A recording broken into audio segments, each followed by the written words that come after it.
going on, Black Soulutions fam? We are back today with another Black Inspirational Spotlight with the lovely Miss Joy Taylor. How are we doing today? I'm great. Hi, guys. Thank you for coming through. Thank you for having me. All right. Now, you were a former moderator of the hit FS1 show Undisputed with Skip Bayless and Shannon Sharp. Yes. And now you are co-host on another hit FS1 show, The Herd. Tell us a little bit about your journey, specifically about these two amazing opportunities. Well, I started in Miami. I went to school at Barry University in Miami for broadcasting, and that's where, fortunately, I got to start my career, which I started in radio, in sports radio in Miami, interning when I was still in school, and then I interned for Power 96 and ended up getting my first job in Miami at the station that I interned at, which is why I'm always very pro internships if you're trying to get into the business. But I worked in Miami radio for several years and eventually hosted my own morning show with my co-host Jonathan Zaslow. So we had a show, Zaslow and Joy, in Miami in the mornings for several years, and then I got an opportunity to come out to FS1. And when I first got to FS1, I actually was hired without a show to work on. So it was kind of an interesting space where I was here and I had a job, but I didn't have a show to do, which was kind of a strange limbo to be in. But I worked for Fox Sports Radio on the weekends and did a show with Mark Willard. And then Skip came to the network, and I was there at the network and talked to Skip about joining the show and got the opportunity, fortunately, to launch the show with Skip and Shannon, Undisputed. Yes. And it was an amazing experience, not only just launching a new show on the network, but Skip Bayless leaving ESPN and coming to FS1 and teaming up with Shannon Sharp. And we got to travel a lot. We went to the Super Bowl, NBA Finals in Oakland and in Cleveland. Went to the McGregor-Mayweather fight, the US Open, went to the McGregor fight in New York. So it was an incredible experience working with the two of them, both obviously legends in their business and now in media, in the debate space. And it was fun. It was always an interesting dynamic, kind of directing that show. Yeah. But it was an amazing opportunity and a lot of fun. And after doing that for several years, got the opportunity to move across the studio and work with Colin Cowherd on The Herd, which I'd filled in a pretty good deal with Colin before. So we had done the show together several times before I joined the show. And Colin's amazing to work with. Obviously, he's been doing this a very long time. Yeah. Very professional and laid back, and we have a great time. I love it because I'm in radio again, which is where I started. But yeah, that's kind of the shortened version of how I got there. Yeah, it looks like you guys have a lot of fun. We do. Yeah. It's it's a really. It sounds silly because it's a sports show, but we do a lot of sports. With Undisputed, we would get into some entertainment type stuff, some social issues, obviously. So it's a very sports centric show, and that's how Colin enjoys doing the show. Right. And we just we have a good time. Yeah, that's great. Now, growing up, you played all kinds of sports. Yeah. Played all through high school, and then you got a scholarship to run track in college. Tell us about that experience, and who were some of the athletes that you looked up to growing up, some idols or? So I ran track, I don't know, maybe I was like 10 or 8 when I started running track. Mm-hmm. So if you're a track and field athlete, you know what I'm talking about. Like, we start little and go to all the meets, and you kind of you get friends that are on like other clubs, and then it's a whole lifestyle, track is. Mm-hmm. But I loved running track. I ran sprints, 1, 2, 4x1, 4x4, 400. Not a big fan of the 400. Especially training for it. Awful memories from the 400. But yes, I also played basketball for probably since 6th or 7th grade, all through high school, volleyball and soccer, which I also got recruited for soccer as well. But I love sports. I grew up in Pittsburgh, where you have to at least like sports. You don't have to play sports, but you have to like sports if you grew up in Pittsburgh. It's just that's just part of that city's DNA. So so I was fast at the time, not anymore, but I got recruited for track from a bunch of different schools, and it came down to Kent State or IUP, which is where I ended up going. Yeah.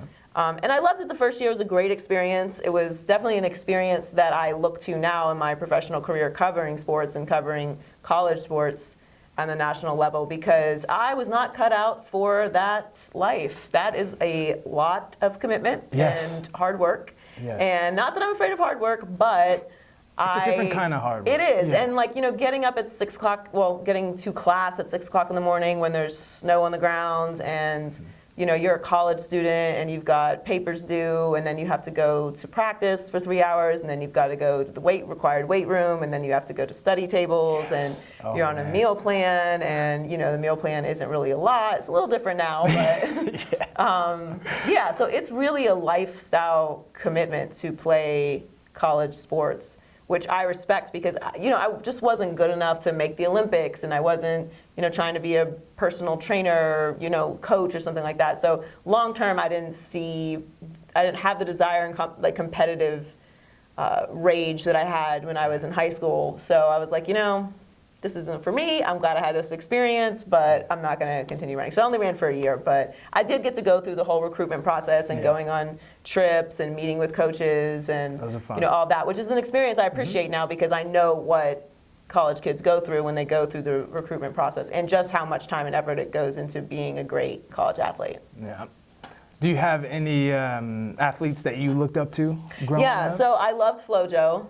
Yeah. Yes, she was my favorite. Yes. I thought I was her. I used to get the long nails. They're not too long, because I got to still do stuff. But yeah, I thought I was FloJo. I loved FloJo. I also was a big Junior Seau fan. Oh, yes. He was my favorite growing up. I actually got to meet him once, and I cried. It was a disaster. I don't get starstruck too often, but he was playing for the Dolphins, and my brother was still on the team. So I was like, man, I got to meet Junior Seau. And then I tried to be cool. And then, as soon as I got up to him, I was like, it's like your childhood hero, and then he's in front of you, but you're not a kid anymore, so you don't know how to behave. And then obviously Michael Jordan was my all-time favorite. I again thought I was going to be Michael Jordan. I was a tomboy, so I always had, luckily, the New Jays for the start of the basketball season. Oh, you got to. But I weighed 70 pounds, so they were this big on my little body. They probably weren't the best shoes to put in. Looking back, I'm looking at these pictures of myself, how did I run in these shoes? But yeah, I just everything Michael did, I wanted to do. I would force myself to play with my tongue out, and I always wanted to wear 23 or 33 because that was my brother's number. Yeah. But I was little, so I always had to end up wearing 2 because they were the only small jerseys. But yeah, I loved Michael Jordan. So those 3 are probably my biggest inspirations when it comes to sports. And obviously Muhammad Ali. I'm a huge Ali fan as well. Okay. Yeah. So you mentioned that you grew up in Pittsburgh. Mm-hmm. Tell us what that was like, and when you decided that you wanted a career in sports media. So growing up in Pittsburgh's a great place to grow up. It's it's a family, blue-collar city. Most people that live there have lived there for generations. Yeah, it's a steel city. Mm-hmm. Big into sports. Like I said, everyone's a Steelers fan. Everyone's a Penguins fan, a Pirates fan. And high school sports are big there as well. The high school I went to is a big football school.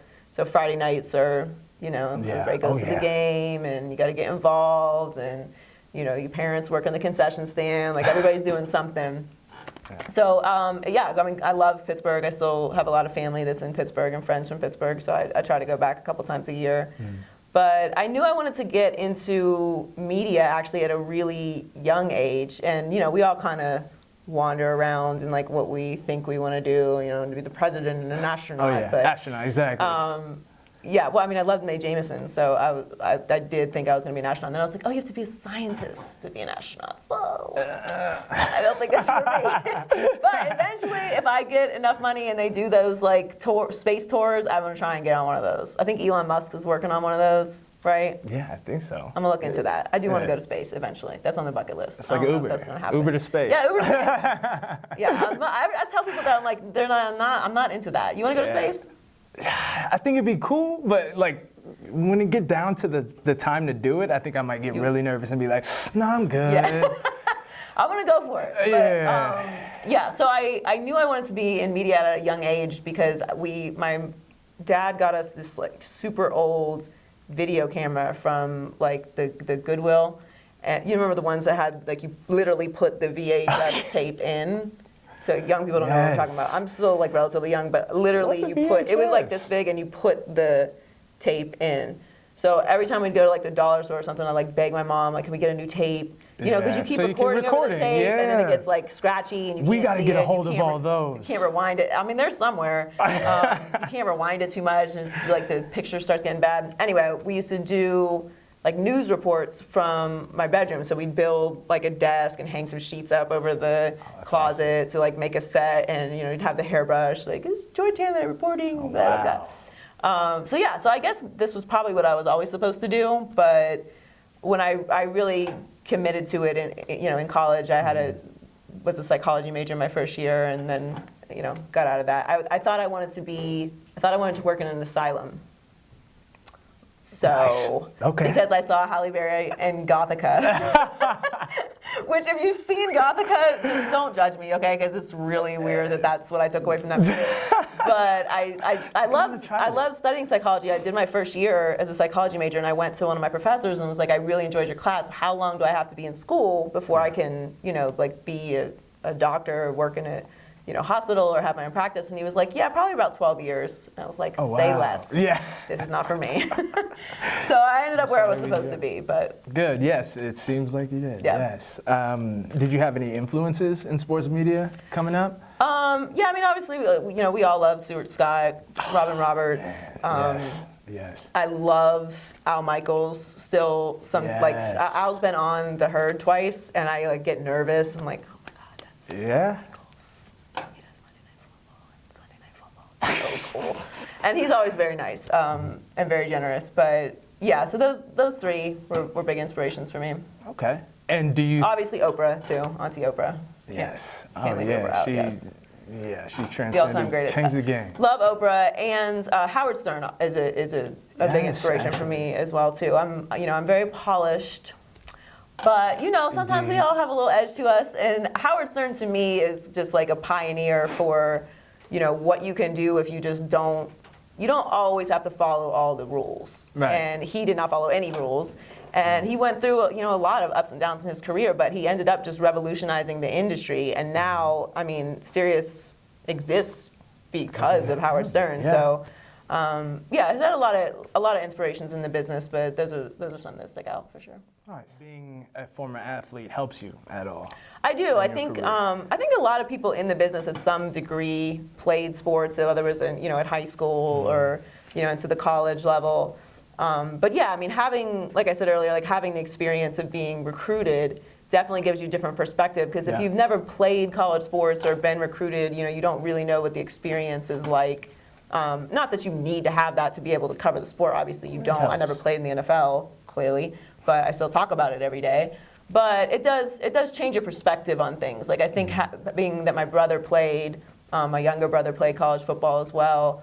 I try to, not try to, I think it's actually just kind of natural to me. I look at sports from a more personal lens. Right. So, I mean, sometimes we talk about players and trades and getting cut, or, this guy's not good enough, or this woman's past her prime, or whatever. We just kind of talk about, these human beings as kind of commodities. So, when you have a different perspective into like what that means to be traded, it's like, okay, you're traded, cool, you're gonna go to this other team, but then, your wife has to stay back and pack up the house, and the kids have to change schools, and now they're gonna be in a new city, they might not know anybody or have any friends, and like that's an added stress to you, because that's your personal life. Like, yes, you may be on a better team and have better teammates or a better coach or a better situation, but your personal life might be a mess, and that all affects, how you perform. So I think having played and also having been injured, I tore my ACL soccer way past my college days. I was playing in a women's league in Miami, and I just planted my foot, pop, ACL. And I will say, tearing your ACL as a normal person that's like you're not being paid to rehab yourself, is a different experience. Not that it's worse, obviously, because you have the pressure of getting back, but I did it right before I started at $7.90 the ticket. So I literally started my first week on crutches. I'm like walking back from the copier, like holding stuff in my mouth, like trying to figure out how to do all this on crutches. But I do know the pain of having to come back from an injury like that. So, to do that and then and now I'm like, yeah, I'm never playing soccer again. Having to then go and test out your body and mentally get past an injury where you have to learn how to walk again. Right. I always have a great deal of respect for guys and women who come back from injuries like that, because it's not so much the injury and the pain itself, it's mentally being able to trust your body again. Right. So I kind of draw from all life experiences and try to apply it to the show. Yeah, you seem very athlete first, and I love that perspective. I know it's not about me, but I do love that perspective. Thank you. There aren't a lot of black women in sports media. How can women in your position help create more opportunities for other young women who look like you?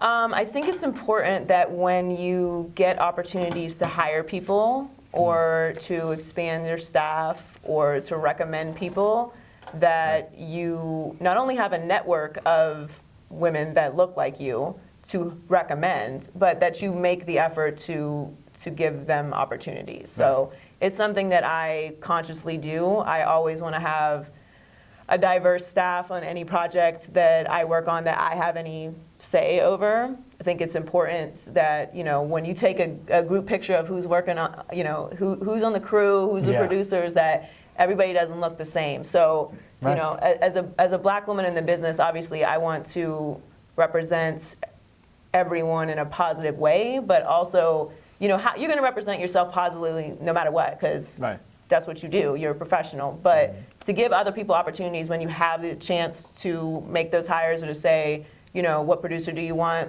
to consciously say and recommend people that look like you, that to me is super important. And even on camera, there's not a lot of black women, but behind the scenes, I think it's even more drastic.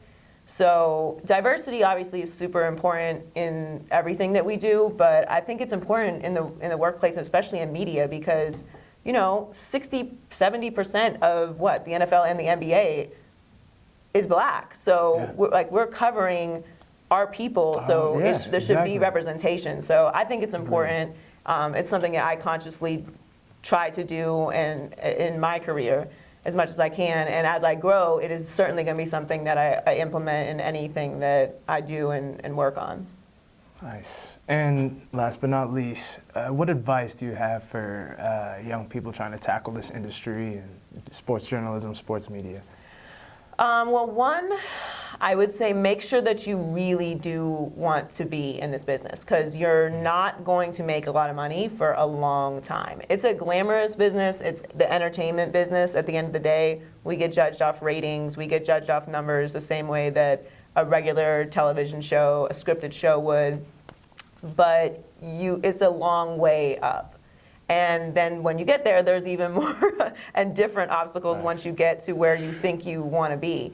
So you really have to love the business. You have to want it a lot. You have to be willing to work 2 or 3 or 4 jobs, which I did. And I'm proud of that, because I also know every aspect of the business. Like, I started as an intern, getting coffee, getting copies, making rundowns, just doing whatever I needed to do, answering the phones, just so I could be in the building. And so I know every position. Like, I've worked cameras, I've done editing, I've done social media, I've done producing, I've done the phones, I've ran the board. So having experience in every aspect of the business is very valuable, because then one day, which I do all the time, still now, you have to go and trust other people to do do what you used to do. And so like, okay, this is what they have to do. Let me make sure I tell them what they want, what I need in time for them to get it done. Sometimes you're still going to have to do it yourself. You're going to always have to have your hand in what you do if you're going to be good. Like, Colin comes in and does a 2-hour prep meeting. Like, we do a show that people just, some may think we just walk in and do it. Like, it's not. It's a lot of work. The whole industry is a lot of work. And it's fun and it's rewarding, but just make sure that you really, really want it. And the other piece of advice I always give everyone, because I went through this, is to make sure that you know what you want to do. Do you want to be a moderator? Do you want to be a host? Do you want to be in radio? Do you want to be a debate show? Do you want to be Skip? Because Skip and Colin are very different. So do you want to be Colin? Do you want to be Skip? Do you want to be me? Do you want to do sidelines? Do you want to do college football sidelines? Do you want to do NBA sidelines? Do you want to do play-by-play?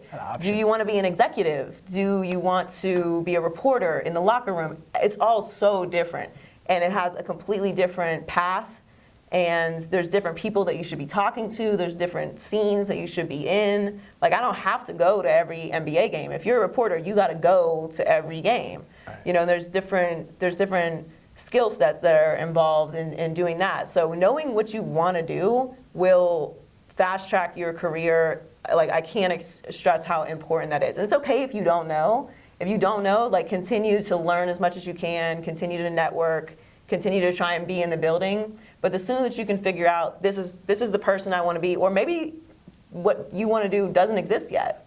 Right. That's okay too. Mm-hmm. So figure it out though, because then you can go to someone and say, I want to be a college, I want to cover sidelines for college football. I love college football. I want to do sidelines for college football. Like, cool, I know this person. I can put you in touch with them. Boom, boom. You can send them your tape. You can talk to them. They'll be great at telling you. Like, I've never done college football sidelines, but I know people who do. Yeah. And I can send them your direction, and then that will help you move along more quickly. So those two pieces of advice, I think, I probably did get them when I was younger, but that's what I always tell young people who are trying to get in the career, into the business, and get in the building, like intern. Yes. Have your tape ready, have your resume ready. If you meet someone, they're like, send me your tape, send them your tape that day. Don't wait 2 weeks, don't wait 2 months. Yeah. Just be on top of it, because you never know when opportunities come, and this business is a wave. One minute there's like 10 jobs available, the next minute everything's gone. Right. So just be on top of it, be urgent, be passionate, and decide what direction you want to go in. Yes, thank you, dropping the gems. Well, we won't keep you any longer. No, thank you for having me. So much for coming on. Oh, how can we follow your journey? Give us your socials. You can follow me on social media at Joy Taylor Talks. I also have a podcast, Maybe I'm Crazy Podcast, so that's Maybe I'm Crazy Pod. And I just launched a new digital show on Caffeine TV, which is a streaming app. So it's a live show on Wednesdays at 3:30 p.m. Eastern, 12:30 Pacific. And just download the Caffeine app. It's free. Go subscribe to the Fox Sports channel. It'll give you an alert when it's on. That's Wednesdays. And yeah, I'd love to hear from you guys. Love it. Plenty of outlets. Joy, thank you so much again. Thank you. Oh, and watch The Herd. Watch The Herd. FS1. Yes. On FS1, of course. Yeah. And you can follow us on YouTube, Twitter, and Instagram at Black Soulutions. SOULUTIONS. Black Soulutions. See you soon.